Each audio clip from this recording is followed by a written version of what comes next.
am like speechless.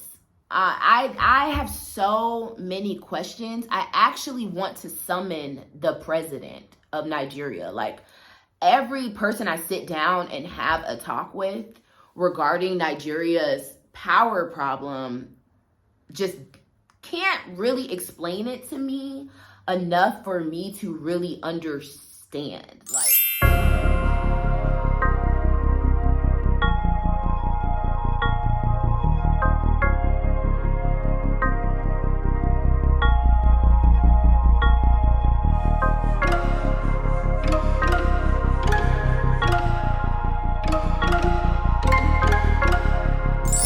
Kenyans truly are like superiorly sweet and nice. Not that Nigerians are rude or anything, but they just like are not here to like, do you need help? Are you okay? Is everything like, oh, here, like, it's just, I don't know how to say it, but the vibe just wasn't the same for me. If I did not have friends who were with me in Lagos, my man, it would just be kind of like, not a struggle, but it just would not have been easy.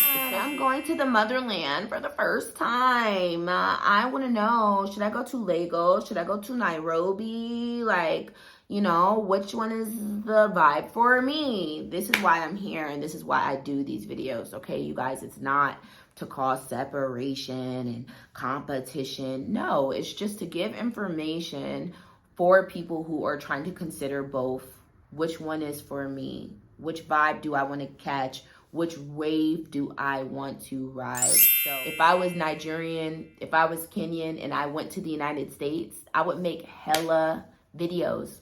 New York versus LA. Miami versus Chicago. It's not negative. It's not to make anyone feel bad. It's just, what is the vibe for you? Do you get what I'm saying? Let's get into it.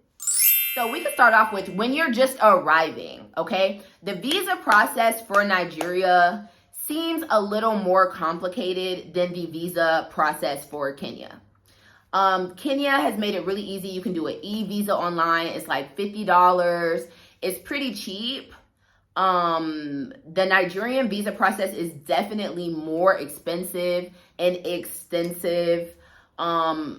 Getting into the airport. So I have not gotten a visa from the United States. I have done visa upon arrival. Now I have my Niger wife's card, so I have permanent residency, but I've done visa upon arrival, and I had my guest do visa upon arrival as well. And it's just such heavy corruption and stress at the airport in Nigeria that you do not have to deal with in Kenya. And that just is what it is. The airport in Nairobi is JKIA is very organized, very easy to get into. No really corruption. Your visa is your visa. But like, I've paid different prices for my visa upon arrival almost every time that I've gotten here. So the Lagos airport it's just busy. Like, it's busy. It's not really that well organized, I would say, as compared to arriving into Nairobi.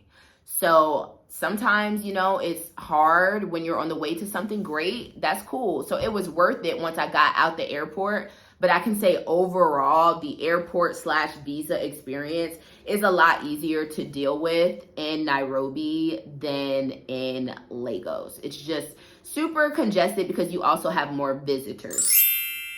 The weather. Nairobi just has amazing weather. If you are trying to get more of a seasonal vibe, Nairobi, you could go during their winter, which is American summers. It's colder.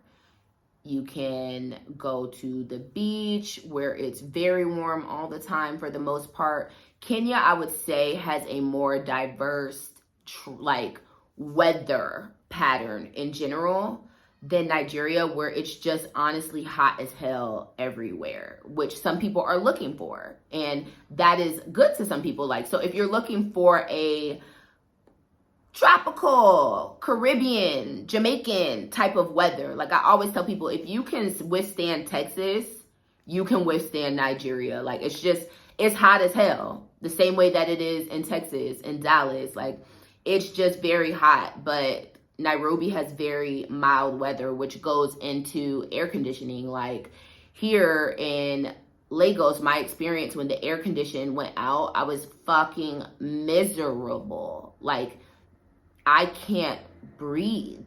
Like, I can't breathe if there's no air, or like if you're in the car and there's no AC, it's like feels emotionally torturous. When it's hot, there's still like a crispness in the air. Like, do you get, like, you can still kind of breathe. Like, so when I was living in Nairobi, I never had an air conditioning, never had an AC unit, and never needed to. There wasn't a need for that. But here, there is not a damn way I would spend any time living in a place that does not have AC because of the weather, which we can go from AC to power. So, and y'all, I have notes. I have like taken notes. Like, I'm trying to really say what I mean and mean what I say. Okay. Power.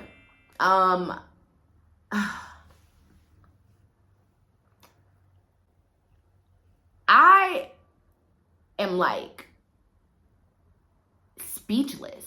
I have so many questions. I actually want to summon the president of Nigeria. Like, every person I sit down and have a talk with regarding Nigeria's power problem just can't really explain it to me enough for me to really understand. Like, if Nigeria would just get the power situated, the possibilities would just be endless. But it's like, I lived in Nairobi for a year and a half and had a power problem once, maybe. And I think it was my fault because I forgot to pay the bill. Like, here, thank God I have an inverter, because the power, even the internet restarts whenever the power restarts. So even though we have our inverter, it's like, it has to click on. And I'm just like, I cannot believe that this is happening. And my neighborhood is supposed to have 24-hour power, but still we struggle. So I just be like, I can't imagine life for people who don't have an inverter. The lack of power really makes Lagos, any Nigerian city, just really hard to enjoy for people who are not used to having power issues or making that a lifestyle. Like, the lack of power truly is a lifestyle for many. The generator stuff is for real. Lagos it's loud. Many cities, when there's a lot of people around and a lot of generators, it is loud. Like, Abide had told a joke. It was Abide or Gina, and she's like, oh my God, Nigerians are so loud because we're so used to talking over the generators. Like, nah, for real though. Like, she's not joking. There's a lot of generators, and I will never understand it. But power in Kenya for me just was not an issue, ever. And I think even if you're low income in Kenya, you still have access to power. I don't think it's like super, super expensive. So the math ain't mathing for me when it comes to that. I am always on my phone. I'm always wanting to be in the air. I'm always wanting to do these things that require me to have power. Or I've never been in Nairobi in a restaurant and the lights shut off, literally while you're eating. So it could be a restaurant that is so nice and they're still dealing with these things. I mean, I want to know, does the president's lights shut off in his house? The president of Nigeria, or his lights shutting off? I don't really know, because it just doesn't seem to like escape anybody. Like, the whole country really has a problem. So if you are like working remote and really relying on power, or if you're on a budget and can't come somewhere and be in a place that has an inverter or has a generator, or I don't know what you have going on, I would not make Lagos my first stop, because you could run into power issues that could affect your job or things that are important to you, and you're less likely to run into that in Nairobi. Rent. So in Kenya, most Kenyans, like if you go to Nairobi, you do the same kind of American style first month, last month security deposit. So say you want to do like a stay and you don't want to do Airbnb, or like, you know, a lot of expats or people who just travel want to, you know, I just want to stay for like 6 months. I just want to stay for maybe a year, see what's up, stay for 3 months. In Nairobi, it's really easy to get an apartment as long as you have a deposit and you can pay it monthly. But in Lagos, you do have long rent contracts. Like you have to pay at least a year up front to move in. Some of them were like 2 years when I was looking. So that could be like less attractive to some people. But also on the other hand, the rent was cheaper. So just the cost of living in general in Lagos, I would say, is a little bit cheaper than in Nairobi, just a little. The good part is I feel like Lagos, if you aren't on the island, you're kind of feeling stressed. Like the mainland is just kind of, to some people, you don't really want to live on the mainland. There's nothing happening there. But in Nairobi, I feel like there's more neighborhoods where a lot of things are happening. So it's not just like, oh my God, if you don't live in Kilimani, it's whack, it's dead. Like it's more spread out of options to live for you. Both cities are really beautiful cities. If you're looking for like a more foresty vibe, Nairobi obviously is a super, super green city. Lagos is like New York, honestly. I would say Lagos is like giving super New York, not really that much greenery. They do have the conservation center, which was gorgeous, like an oasis, beautiful. But if you're like looking for nature walks and like all these type of things, Nairobi definitely is more green of a place. Traffic in Lagos is a whole nother level. What really kind of turned me off about Lagos was I need a boda. Like the boda system in Kenya is just so convenient. I have felt safe on the bodas. They, I think, outlawed bodas, which is the bikes. It's the bikes. So they outlawed those in Lagos, I believe. So because of all the heavy congestion, it did get dangerous, I believe. So they don't have bikes. And for me, that's a necessity. Like, I like to just hop on, hop off, get here, especially if you don't have a car. If you're visiting somewhere, you don't have a car, maybe you don't want to take Bolt. Maybe you don't want to rent a car or have a driver. You just want something quick and easy. I feel like it's kind of easier to move around in Nairobi. It's a lot easier to just get around real quick, beep, beep, beep, beep, versus Lagos. I mean, the traffic is pretty bad, but that goes into why naturally Lagos is more populated. So Lagos is like 3 times more the people than Kenya.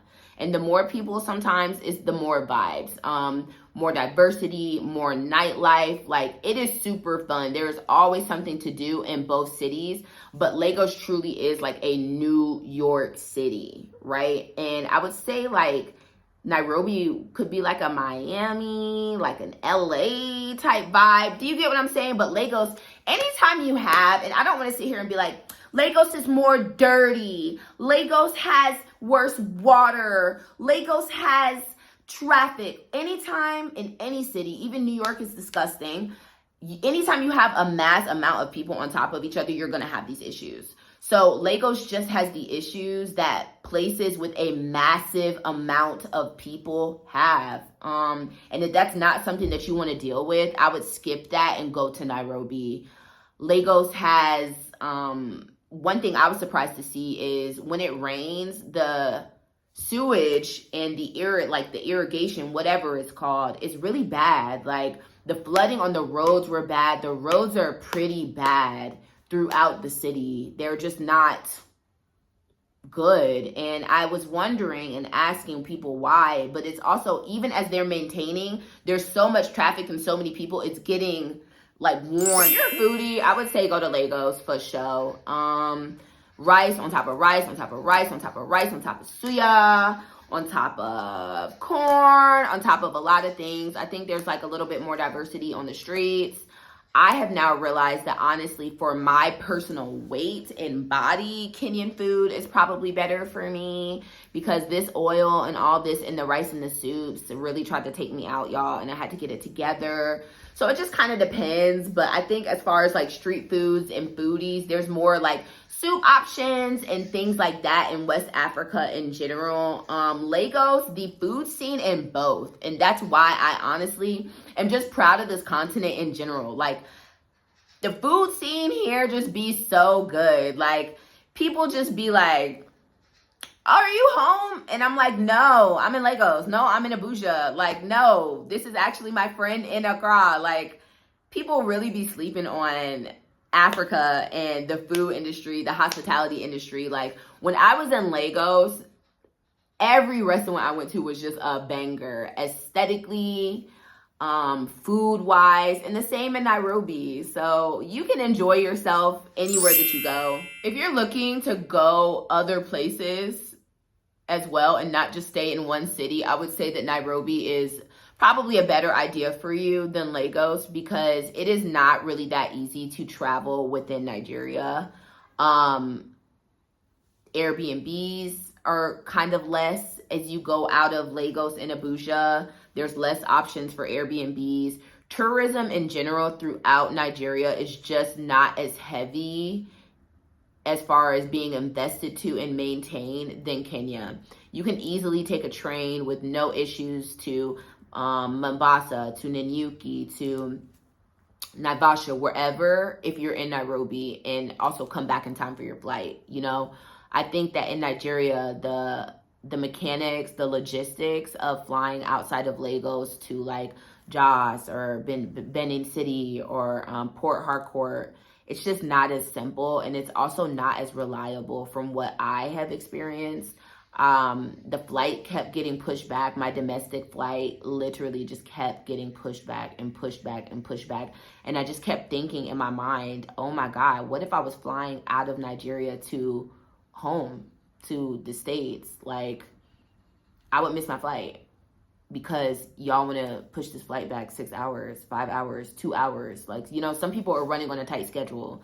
So I just feel like if you want to travel throughout the entire country, you're better off kind of vibing in Kenya, because it's just easier to navigate in general. I think that for GDP reasons, Kenya has a heavier emphasis on tourism, and it shows. And Nigeria definitely has the potential, though. If you have the time and the patience, it was way more green than I ever imagined it would be in my life. Like, I don't even want to sound ignorant. It's not like I just sit around Googling pictures of Nigeria. And we don't see like all these drone shots and stuff until recently on Instagram. So in my head, I just never really imagined Nigeria being as green and gorgeous and hiking and mountainous as it truly is. And I really hope that their level of tourism can increase so that the world can see it. Because, I mean,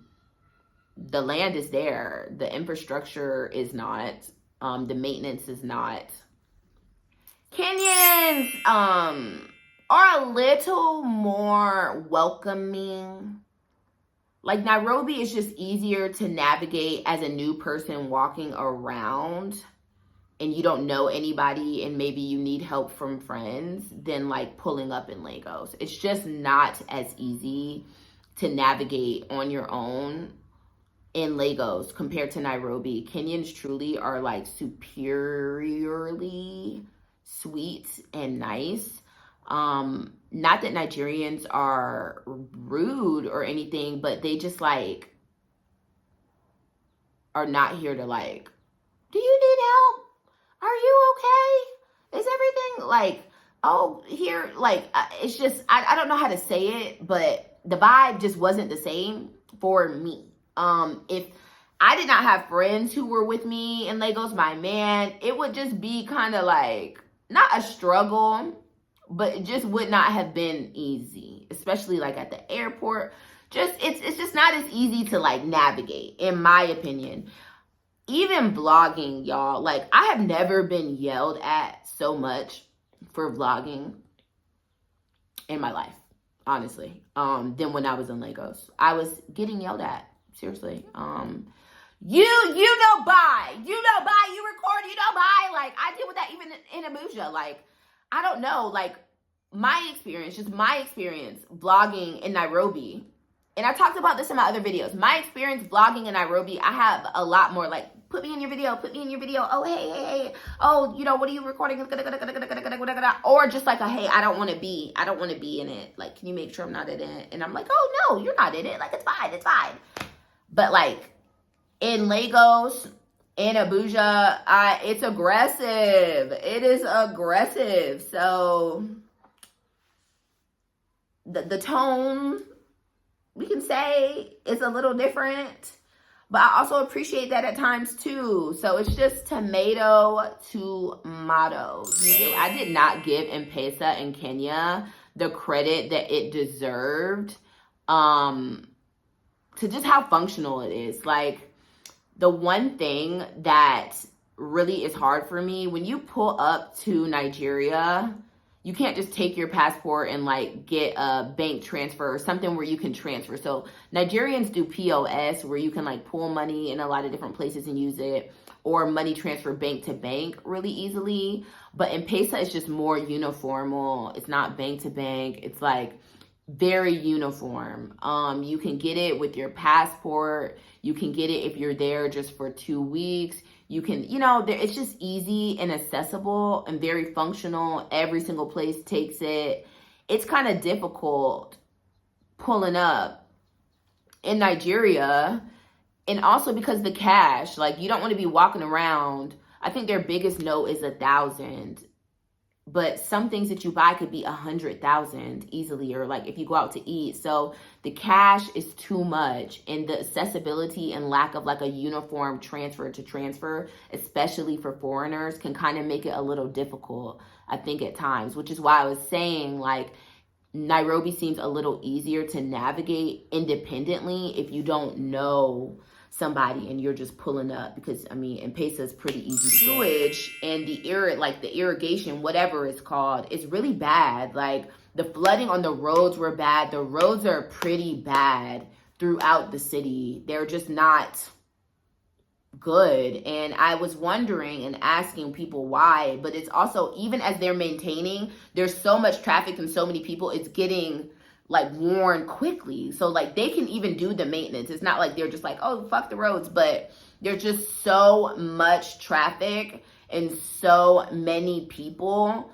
that it's hard to upkeep things, I think. So like, I was just shocked because I was staying in a luxury apartment in Lagos, and I basically needed rain boots to walk from my apartment onto the road, because it was flooded for days. Like, they had to build this thing because they were doing construction. Like, it was just all around ghetto. The road was so bad, and this is like a luxury apartment. So it was just kind of like confusing to me.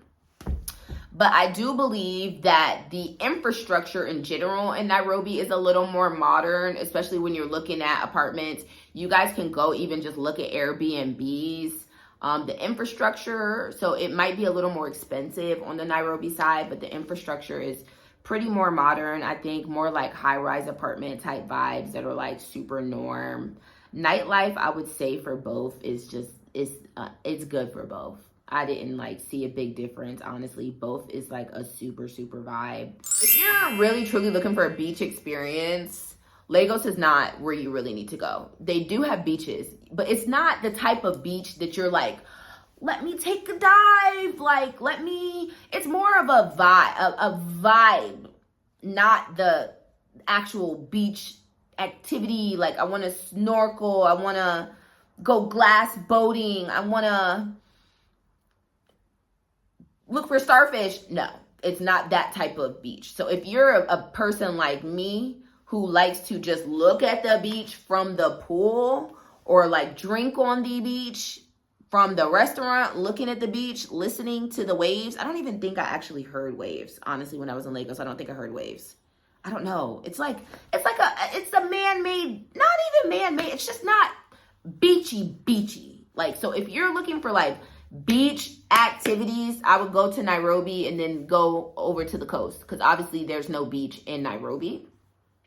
But you have access to, I don't want to say real beach because all beaches matter, but you have access to like beachy beach vibes. You know? As an African American, I think like spiritually, Lagos is just more engaging, I think, because y'all know we always are trying to like make the homage, like the motherland vibe. And even though there are like signs of migration and tribal patterns and all these things, there's no direct link in Kenya to like a throne that African Americans can swim home to. So like Badagry in Lagos, it's like, oh my God, like this was a slave quarter. This is sad. Like my ancestors walked out of there. There's not that like emotional tug for African Americans or Africans of the diaspora in general in Kenya. Like that's just one of the missing links, I think, for a lot of people who are coming. So like it's not cheap for us to come to the motherland. So when you do, you want to, most people, even though it may seem like very traumatizing, like why are you trying to put yourself through that? There's like a home closing the door emotionally. Oh, my ancestors stood here, that like you just, we don't have as heavy of an access to in Nairobi or like Kenya. Do you get what I'm saying? So I know there was like the slave trade, the Muslim slave trade and all that along the coast, but I think it's just easier for people to like tie in and have that like ancestral call feeling in Lagos. So I'm living in Abuja, but there was no point in me doing a Abuja versus Nairobi video. It was kind of pointless because they're just not equitable size-wise, functionality-wise at all. Make sure that you guys are following my journey here. I'm learning, living, and loving here in Abuja. I love you guys. Make sure that you comment, like, and subscribe.